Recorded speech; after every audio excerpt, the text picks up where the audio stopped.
ایک دفعہ کا ذکر ہے کہ ایک بادشاہ کے دربار میں ایک اجنبی نوکری کی طلب کے لیے حاضر ہوا۔ قابلیت پوچھی گئی تو کہا سیاسی ہوں۔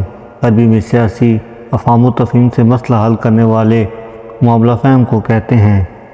بادشاہ کے پاس سیاستدانوں کی بھرمار تھی۔ اسے خاص گھوڑوں کے اسطبل کا انچارج بنا دیا جو حال ہی میں فوت ہو چکا تھا۔ چند دن بعد بادشاہ نے اسے اپنے سب سے مہنگے اور عزیز گھوڑے کے متعلق دریافت کیا۔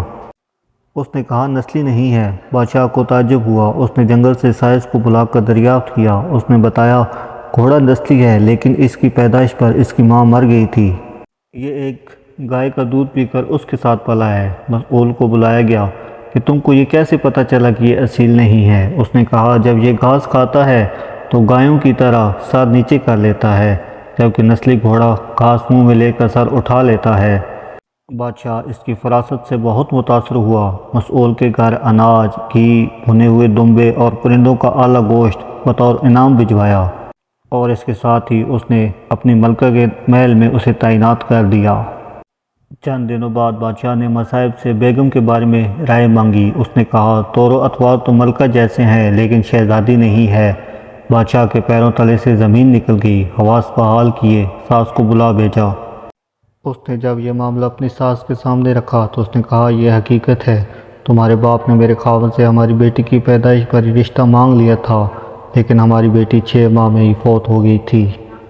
چنانچہ ہم نے تمہاری بادشاہت سے قریبی تعلقات قائم کرنے کے لیے کسی کی بیٹی کو اپنی بیٹی بنا لیا تھا۔ بادشاہ نے مصائب سے دریافت کیا تم کو کیسے علم ہوا؟ تو اس نے کہا کہ خاطبوں کے ساتھ سلوک جاہلوں سے بدتر ہے۔ بادشاہ اس کی فراست سے خاصا متاثر ہوا۔